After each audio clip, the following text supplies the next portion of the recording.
ඔබතුමාට ලැබී තිබෙන නව කාර්යයන් නිසි පරිදි ඉටු කරන්න හැකියාව ලැබේවා කියලා. බොහොම ස්තුතියි.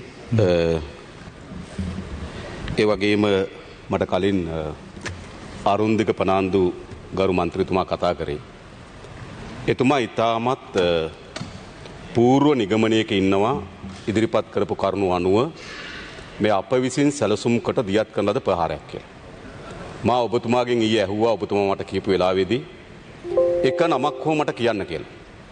ඔබතුමා ඒ වෙලාවේදී මට කිව්ව දේ තමයි එහෙම නම් කිසිවක් තමුන්නාන්සේ සතුව නැති බව. මම කතා කරාට පස්සේ බාධා කරන්න එපා. නෑ මගේ පොඩකින් මම එන්න කිව්වේ. ඔව්.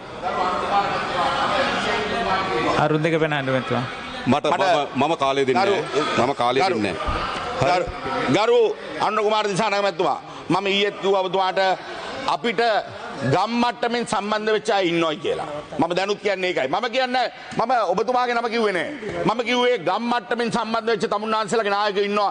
ඒ සම්බන්ධයෙන් මොකද මේක ඊටම නරකට ගිහිල්ලා තියෙන. තමුන්නාන්සලාට හොඳ සමාජ පිළිගැනීමක් තියෙන වෙලාවක තමයි මේක සිද්ධ වෙන්නේ.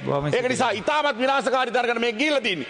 ඒක නිසා තමයි මම කියන්නේ මේ සම්බන්ධයෙන් තමුන්නාන්සලා ගම් මට්ටමින් මේ දේවල් වලට සම්බන්ධ වෙච්ච අය සම්බන්ධයෙන් තමුන්නාන්සලා ක්‍රියාමාර්ගයක් ගන්න. එහෙම නැත්නම් බොහොම ස්තුතියි. ගරු කතානායකතුමනි ගරු නියෝජ්‍ය කතානායක මම හිතනවා ඊයේ දවස පුරාමටත් අද ඉදිරියේදීත් මුළුමනින්ම අපව ඉලක්ක කරගෙන මේ ප්‍රහාරය දියත් වෙන බව මා දන්නවා. ඒ නිසා ඔබතුමා ඔය මුලසුනේ වාඩි වෙලා මට මගේ කාලේ නිසි පරිදි කතාව කරගන්නට අවස්ථාව ලබා දෙවි කියලා මම විශ්වාස කරනවා. ඔබතුමා ඊයේ පත්වීම අරගෙන කියපු කතාව ඇත්ත හෘද සාක්ෂි කතාවක් නෙවෙයි ඒක. එහෙම නැත්නම් වංක කතාවක් නම් ඔබතුමා මට බාධා කරන්න ඉඩ දෙවි. එසේ නැතුව ඔබතුමා අවංකව නම් ඊයේ කරන ලද ප්‍රකාශය මට මගේ කතාව කරන්න අවස්ථාව ලබා දෙවි. හරි. ඉන්නගේ අවස්ථාව.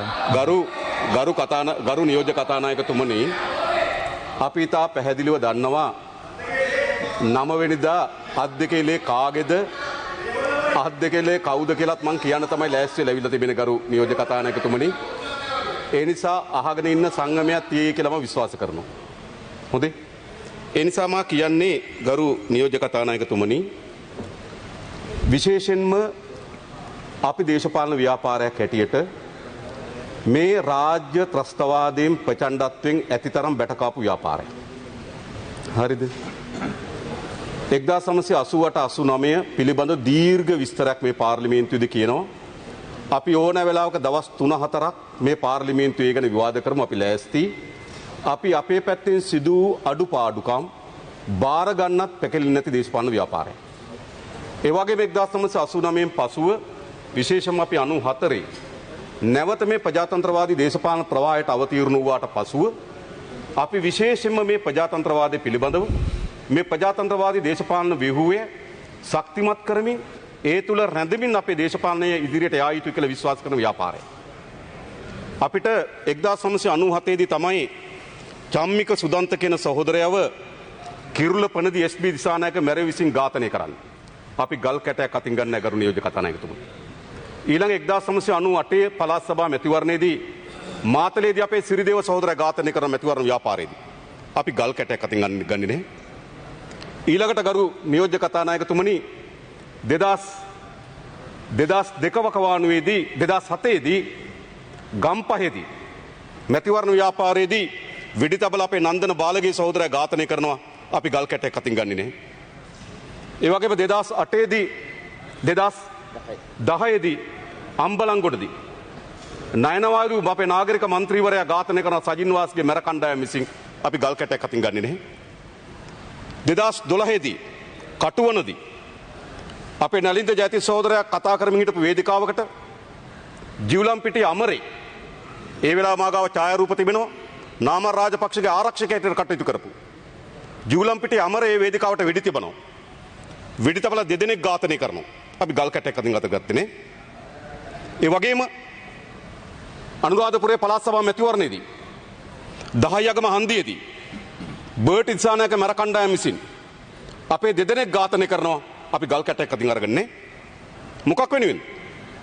මේ මැතිවරණ හැම මැතිවරණකදී පහේ පහුගිය කාලේ තමුන්නාන්සලා මැර කණ්ඩායම විසින් අපේ සහෝදරු ඝාතනය කළා තිබෙනවා. අපි ගල් කැටයක් අතින් ගත්තේ නැහැ මතක තබා ගන්න. මතක තබා ගන්න. ඒ විතරක් නෙවෙයි. මේ රටේ ප්‍රජාතන්ත්‍රවාදය ශක්තිමත් කිරීම සඳහා ව්‍යවස්ථාවට ගෙනෙන ලද ව්‍යුහයෙන් ඉදි 17 වෙනි සංශෝධනය 2001 දී ප්‍රජාතන්ත්‍රවාදය ශක්තිමත් කිරීම සඳහා ව්‍යුහයක්. ඒ අපේ මැදිහත් වීමෙන් ගෙනෙන ලද සංශෝධනයක්. අපි පාර්ලිමේන්තුවේ ප්‍රජාතන්ත්‍රවාදයේ ශක්තිමත් කිරීම සඳහා පෙනී හිටපු අය.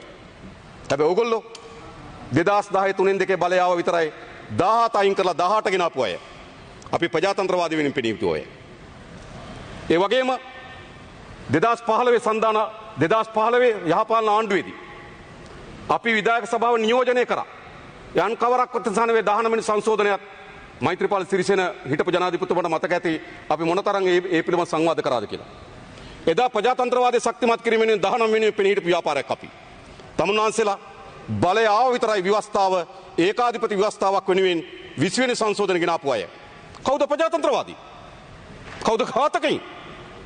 කාටද අවශ්‍ය වී තිබෙන්නේ මේක? ගරු නියෝජක කතානායකතුමනි. අපිට වඩාත් වැදගත් දේශපාලන භූමිකාව මේක. 1983 දී අපි කිසිසේත්ම සම්බන්ධ නොවුණු කළු ජූලියක් නිර්මාණය කරා. කළු ජූලියට පහර දෙන්න ගියේ කවුද? සිරිල් මැතිවුලා නන්ද මැතිවුලා. කළු ජූලියක් නිර්මාණය කරලා අපේ පක්ෂ ඇතුළේ පක්ෂ ගණනාවක් තහනමට වාජනය කරා. ඒ වෙලාවේදී බොහෝ දෙමළ සහෝදරු ආරක්ෂා කරේ අපි අපේ දෙමළ සහෝදරු අපේ සිංහල සහෝදරු ආරක්ෂා කරා. අපි ඒ වෙලාවේ ජාතික සමගිය වෙනුවෙන් පෙනී හිටපු දේශපාලන ව්‍යාපාරය. 1983 දී ජේ.ආර්. ජයවර්ධන තමන්ගේ ඉතාමත් වැරදි ආර්ථික ප්‍රතිපත්ති ක්‍රියාත්මක නැගීම සඳහා ප්‍රජාතන්ත්‍රවාදී අකුළුමින් ආපු ගමන ඡන්ද කල්දාමි සරත් චන්ද්‍රයන්ට පහර දෙමින් විවියන් ගුණවර්ධනට පහර දෙමින් කම්කරුවන් එළිය 80 ජූලි වැඩවර්ජකෙන් ලක්ෂ 2ක් එළියට දමමින් ඡන්ද අකුළුමින් 81 සංවර සභා මැතිවරණේ යාපනයේ පුස්තකාලේ ගිනි තියමින් ප්‍රජාතන්ත්‍ර විරෝධී ගමන් කරමින් තිබුණා. ඒ ගමනට එරෙහිව කෙලින් හිටපු මිනිස්සු අපි. එදත් 81 සංවර සභා මැතිවරණ ප්‍රජාතන්ත්‍රවාදී වෙනුවෙන් තරඟ කරපු මිනිස්සු අපි. 1982 ජනමත විචාරණයට විරුද්ධව ඊනියා ජනමත විචාරණයට විරුද්ධව ශ්‍රේෂ්ඨාධිකරණ ගිය මිනිස්සු අපි. 82 ඒ වගේම 1982 ජනාධිපතිවරණ දෙපතු අපේක්ෂක ඉදිරිපත් කිරීම සඳහා වෑයම් කරපු දේශපාලන ව්‍යාපාරයක් අපි. හැබැයි 1983 අපි තහනම් කරා. කිසි දෙයකට සම්බන්ධ නොවි. ඒ වෙලාව අපි අපේ උරුස් සමිති ව්‍යාපාරය කියලා ශ්‍රේෂ්ඨාධිකරණ නඩුවක් දැම්මා. මේ තහනම ඉවත් කරන්න කියලා. අපි ජාත්‍යන්තර සංවිධාන වලට ලිව්වා. මේ තහනම ඉවත් කරන්න කියලා. අපිට වඩාත් කැමති වඩාත් සුදුසු සහ වඩාත් අපිට තරගයක් නොමැත්තේ ප්‍රජාතන්ත්‍රවාදී දේශපාලන ව්‍යුහයන් තුල. එදත් අපි ප්‍රජාතන්ත්‍රවාද වෙනුවෙන් සටන් කරපු ව්‍යාපාරය. හැබැයි 1983 අපි තහනම් කරා. මොකද්ද හේතුව? මොකද්ද හේතුව? එදා ජේ.ආර්. ජයවර්ධන ප්‍රජාතන්ත්‍ර විරෝධී ගමනට විරුද්ධව සටන් කරපු එක. අදත් ගරු කතානායකතුමනි මේ රටේ වංචාවට දූෂණයට එරෙහිව අපි සටන් කරනවා. ඒක නතර කරන්නේ නැහැ. කේන්ද්‍රීය වලට නේද කුඩා නේද ඔය හඬ නැංවීමට ඒක නතර කරන්නේ නැහැ. අදත් මේ රටේ ජනතාවගේ ප්‍රජාතන්ත්‍රවාදී අයිතිවාසිකම් උල්ලංඝනය කරන්නේ කොතනද? ඒකට එරෙහිව සටන් කරන එදා වගේම ඒක අපි ඇකිලෙන්නෙත් නැහැ මතක තබා ගන්න. අදත් එදා වගේම අපේ රටේ සාමාන්‍ය ජනතාව මුහුණ දී තිබෙන ආර්ථික පීඩනයට එරෙහිව සටන් කරනවා. ඒක අපි නතර කරන්නේ නැහැ මතක තබා ගන්න. හැබැයි ඒ හැම සටනක්ම අපි 1994 සිට මේ දක්වා ගෙවිච්ච අවුරුදු කීයද? අවුරුදු 28ක කාල පරිච්ඡේදය ඇතුළත අපේ සහෝදරු ඝාතන වෙලා තිබෙනවා. ප්‍රජාතන්ත්‍රවාදී විශාල අහිමියෙන් අපිට ඇති වී තිබෙනවා. ඒත් අපි මේ ප්‍රජාතන්ත්‍රවාදී ව්‍යුහය ආරක්ෂා කරගන්නත් ඒ වෙනුවෙන් පෙනීට දේශපාලන ව්‍යාපාරය. මොකක්ද අද අපිට කියන්නේ? අද අපිට කියනවා මේ ප්‍රචණ්ඩත්වයේ මුදා හැරිය. මාගාව තිබෙනවා විශේෂයෙන්ම අනුරාධපුර 11 දිනක අත්අඩංගුවට අරන් තියෙනවා එක සමාජිකයෙක් අපේ නැහැ. කෑගල්ල 8 දිනක අත්අඩංගුවට අරන් තිබෙනවා එක සමාජිකයෙක් අපේ නැහැ. දෙනියා 11 දිනක අත්අඩංගුවට අරන් තිනවා එක සමාජිකයෙක් අපේ නැහැ. දෙවුන්දර 6 දිනක අත්අඩංගුවට අරන් තිනවා එක සමාජිකයෙක් අපේ නැහැ. හරි දෙනියා 3 දිනක මේ කම්බුරු පිටේ 3 දිනක අත්අඩංගුවට අරන් තිනවා එක සමාජිකයෙක් අතේ නැහැ. හැබැයි ගරු නියෝජක කතානායක අපි දන්නවා. ගරු නියෝජක කතානායක අපි දන්නවා 1988 අමාත්‍යවරුන්ගේ ගෙවල් වල වදකාගාර තියාගෙන ගියා. එක්සත් ජාතික පක්ෂ මන්ත්‍රීවරු ඇමතිවරු ලැයිස්තු හැදුවා. ශ්‍රී ලංකා නිදහස් පක්ෂයේ සමහර සමාජිකයන් මෛත්‍රීපාල සිරිසේන මහත්මයා සාක්ෂි දරනවා ඇති. ශ්‍රී ලංකා නිදහස් පක්ෂ සමහර ක්‍රියාකාරී සමාජිකයන් ලැයිස්තු හදලා පොලිසියට අත්අඩංගුවට අරන් ඝාතනය කරා. එහෙම ඉතිහාසයක් තිබෙනවා. අදත් අපි දන්නවා මන්ත්‍රීවරු දැන් ලැයිස්තු හදන බව මතක තබා ගන්න. හරිද? ඒ නිසා ඕනෑම පරීක්ෂණ කරන්න. තමුන්නාන්සලා අද පොලිස්පතිවරයා මොකද්ද කියන්නේ? පොලිස්පතිවරයා කියන පොලිස් ස්ථාන 184කින් ස්ථාන දෙකකට සුදුසු ස්ථානාධිපතිවරු පත් කරේ කියලා. 182ක්ම පත් කරලා තියෙන කවුද? දේශපාලන පත්වීම්. පළාතේ മന്ത്രിවරයා කියන OIC දෙන්න කියලා. පළාතේ മന്ത്രിවරයා කියන තමන්ගේ පොලිසිය ඕන නිලධාරියා කවුද කියලා. තමුන්නාසලා පොලිසිය තමන්ගේ අතේ පාලනය කරපොයිනේ. මේ පොලිසිය තිබේ තමුන්නාසලා තනි. වෙන කාගේද? පොලිසිය 184කින් 182කට දේශපාලන පත්වීම් තිබෙනවා කියලා පොලිස්පතිවරයා කියනවනම්.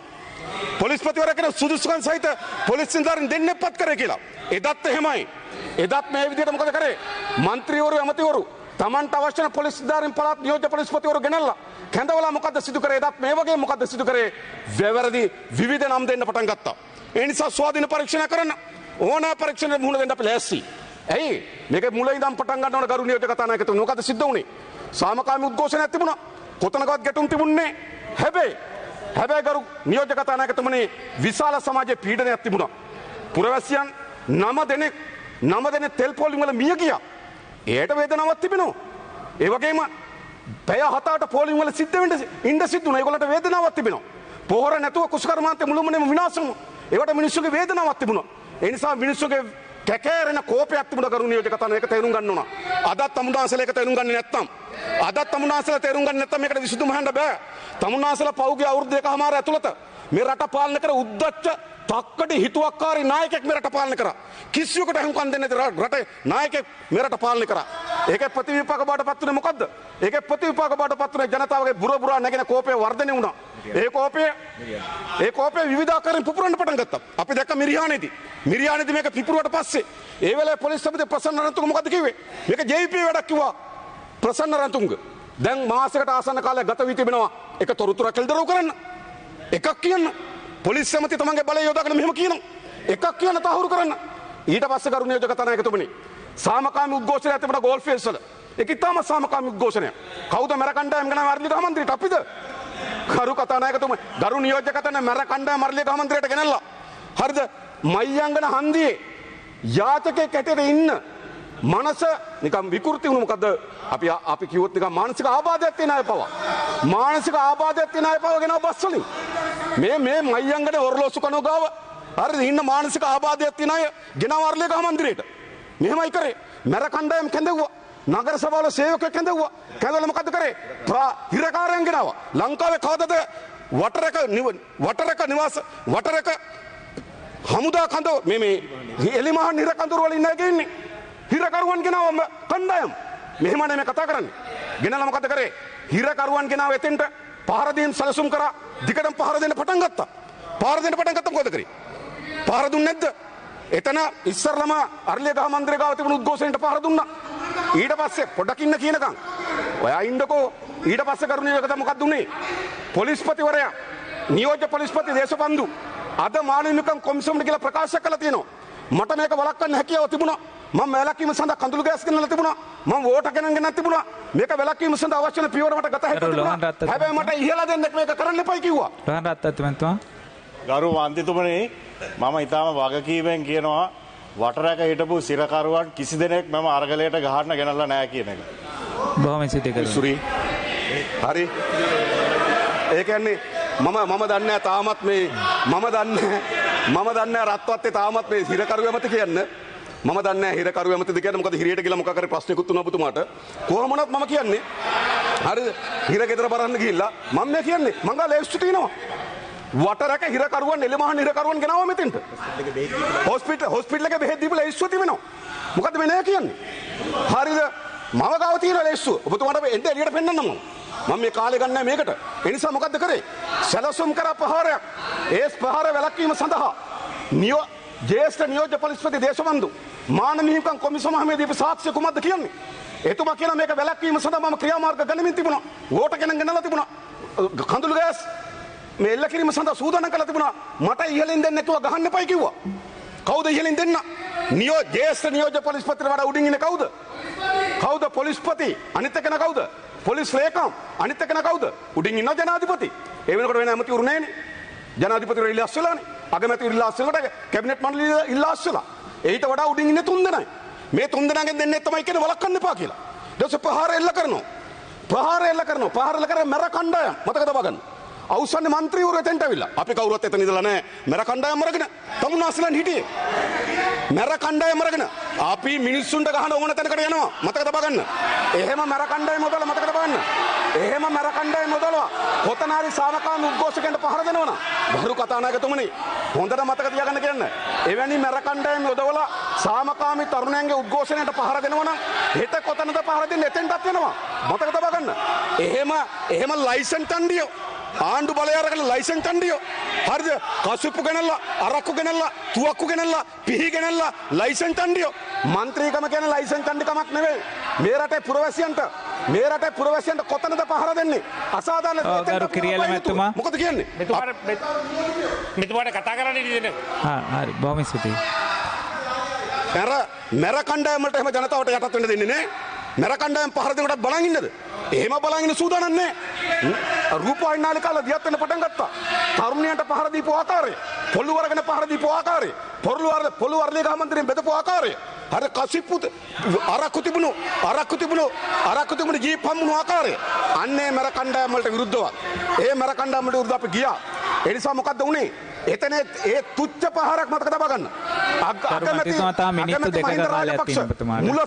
මුලසුනේ ඉඳගෙන දියත් කළද පහරයක් ඒක කොහොමද නැහැ කියන්නේ අගමැති මහින්ද රාජපක්ෂ වෙනකොට මුලසුනේ ඉඳගෙන දියත් කළද පහරයක් ඒක සැලසුම් කරු ඒගොල්ලෝ බඩු ගෙනාව ඒගොල්ලෝ පහර දියත් කර ඒගොල්ලෝ දියත් කර පහරයක් ඒ පහරට මුළු රටම කම්පාවටපත් වුණා තේරුම් ගන්න රටම කම්පාවටපත් වුණා පහරට කවුද බලන් ඉන්නේ හිතක් පපුවක් තියෙන කෙනෙක් තරුණියකට වට වෙලා පොළු වලින් පහර දෙනකොට කවුද බලන් ඉන්නේ කාටද උණු නොවෙන්නේ උණු වෙන්නේ මැරයන්ට විතරයි මතක තබා ගන්න උණු වෙන්නේ මැරයන්ට විතරයි පස් කපලා ගස් කපලා වෙලි කපලා කොන්ත්‍රාත් අරගෙන බිල්ඩින් හදාගත්තු මිනිස්සු හරිද හෘද සාක්ෂියක් තියනවද මේ මහ පොළොවේ පරිසර පද්ධතිය විනාශ කරන්න පුළුවන් මිනිස්සුන්ගේ හිතක් පපුවක් ගැන වේදනාවක් දැනෙනවද එහෙම වේදනාවක් දැනෙන්නේ නැති මිනිස්සු ඒ නිසා මේ රටේ සාමාන්‍ය පුරවැසියන් ඒකට විරුද්ධ උද්ඝෝෂණය කරා ඉස්සරහට ආවා ඒක ප්‍රචණ්ඩත්වයක් දැක්ක වර්ධනුණා. අපි කවුරුත් ප්‍රචණ්ඩත්වය අපේක්ෂා කරන්නේ ප්‍රචණ්ඩත්වය අනුමත කරන්නේ නේ.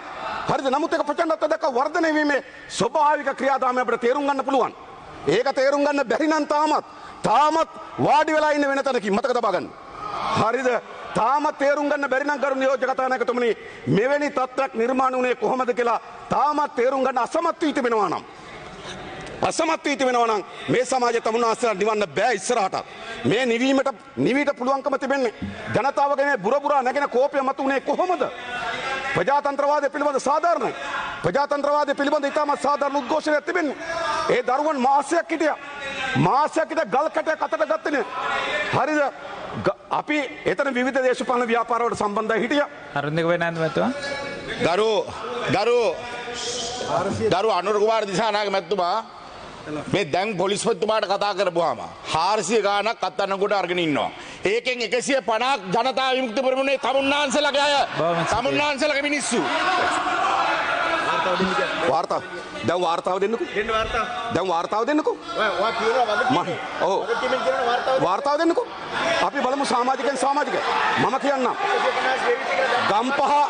ගම්පහ එක්කෙනෙක් අත්අඩංගුවට අරන් තියෙන එක්කෙනෙක් ගම්පහ ජවිපේ සමාජිකයෙක් නෙවෙයි. අනුරාධපුර නගරේ අත්අඩංගුවට අරන් තියෙන කිසිවෙක් ජවිපේ සමාජිකයෙක් නෙවෙයි.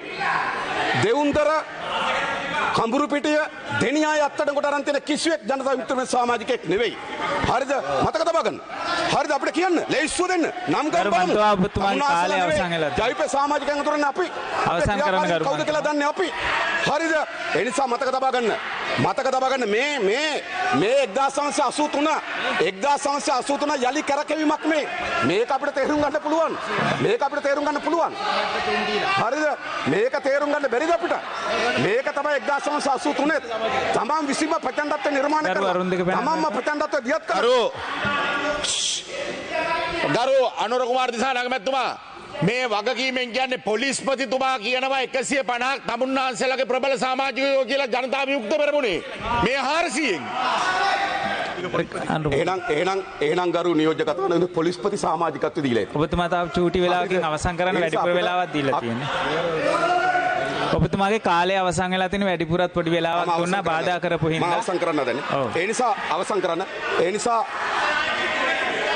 ලක්ෂණ කිරියල මැතිතුමා විනාඩි 3ක් දෙන්න තව මොකද්ද විනාඩි 3ක් විනාඩි 3ක් කතානායකතුනි ඒ නිසා අවසන් වශයෙන් කියන්නේ අපිට මේ කෑ ගැහිලි මේ අඬබිරිලි වලට යටත් වෙනවනම් මේ ව්‍යාපාරය කරන්න මතක තබා ගන්න. හරිද? එකිනෙකාගේ අවලාද වලට, එකිනෙකාගේ මඩ ගැහිලි වලට, එකිනෙකාගේ යටි කුමන්ත්‍රණ වලට බියේ දේශපාලන කරන මිනිස්සු නෙවෙයි. මොකද 1988 මගෙත් ගේ ගිනි ගත්ත මම දන්නවා.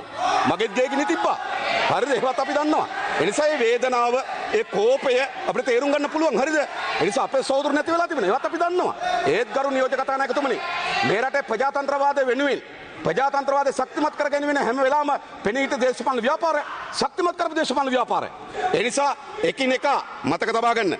එකිනෙකා තම තමන්ට ඕන පරිදි ලැයිස්සු හදා ගන්න. ස්වාධීන පරීක්ෂණ තියන්න. අපි ලැයිස්සු ඕන පරීක්ෂණයට මුහුණ දෙන්න. දැන් මොකද්ද වෙලා තිබෙන්නේ? හමුදාව ජනාධිපති අතේ, පොලිසිය ජනාධිපති අතේ, මන්ත්‍රීවරුන්ට ගෙවල් වලට ගහනකොට ජනාධිපති මොනවද කරේ? ඒ හමුදාව මොකද්ද කරේ? ඒ පොලිසිය මොකද්ද කරේ? දැන් එක මන්ත්‍රීවරයෙක් මම දැක්ක කතා කරනවා පොලිසියෙන් 40 දෙනෙක් හිටියලු බයිසිකලයක නම්බර එකක්වත් ලියාගත්තේ නැතුළු. JVP 40 දෙනෙක් පොලිසිය. ඒ පොලිසිය 180 දෙනෙක්ට වයිස්ලා පත් කරේ තමුන්වන්සලා. මන්ත්‍රීවරු ලියුම් දීලා පත් කරේ කියලා පොලිස්පති කියන්නේ. හරිද? මතක තියාගන්න පොලිස්පති කියන්නේ 182ක් පත් කරලා තියෙන්නේ තමුන්වන්සලා. පළාතේ OIC තමුන්වන්සේගේ ගෝලයා. හරිද? පළාතේ DIG තමුන්වන්සලා ඕන විදිහට දාගත්තේ. හමුදා අනුකණ්ඩ තිබ්බ ජනාධිපතිවරයා ගාව. මෙච්චර ගිනි තියන ජනාධිපතිවරයා හමුදා වෙව්වේ නැත්තේ. ඇයි පොලිසිය එව්වේ නැත්තේ? තිබුණා ප්‍රශ්නයක්. මහින්ද රාජපක්ෂ මහත්මයාගේ කඳවුර මොකද්ද කියන්නේ? එතුමගේ ආරක්ෂාව වෙනුවෙන් හමුදාව ඉල්ලුවා, පොලිසිය ඉල්ලුවා, එව්වේ නැහැ. එව්වේ නැත්නම් මොකද කරේ? එතුමා අසරණ භාවයට පත් කරලා බිත්තියටම හේතු කරලා ඉල්ලා අස්සීමේ ලියුම ගෙන්න ගත්ත ගෝඨාභය කියලා. ඔන්න මහින්ද මහත්තයා කඳවුර කියන එක. ඔන්න උදයන්ගේ වීරතුංග කියන එක. ඒ විතරද ගෝඨාභය රාජපක්ෂ මොකද්ද කියන්නේ? ගෝඨාභය රාජපක්ෂ කියන්නේ මොකද්ද? ඒ කඳවුර කියනවා යන කෙනා හනුමන්ත වගේ ගිනි තියාගෙන ගියා. මහින්ද රාජපක්ෂ යන කෙනා හනුමන්ත වගේ ගිනි තියාගෙන ගියා. ඒක තමයි ස්වාධීන മന്ത്രിවරයෙක් ඊයේ කතා කරලා කියන්නේ. යන යකා කොරහත් බින්දගෙන ගියා කියලා. ඒ නිසා මේ ප්‍රචණ්ඩත්වය වුණා මේ කඳවුරු දෙකට. එක පැත්තකින් මහින්ද රාජපක්ෂ මේ කණ්ඩායම් කැඳවලා අර්ලිය ගහ මන්ත්‍රයට ගෙනලා සැලසුම් කරලා ප්‍රහාරයක්දියත් කරා. ඒ පිළිබඳ ස්වාධීන පරීක්ෂණයක් කරන්න.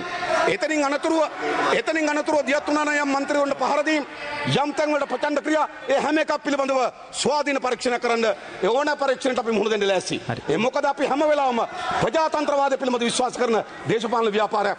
ස්තුතියි නියෝජක කතානායකතුමනි. බොහොම ස්තුතියි ඔබතුමාට. You're watching the Life Traveller channel.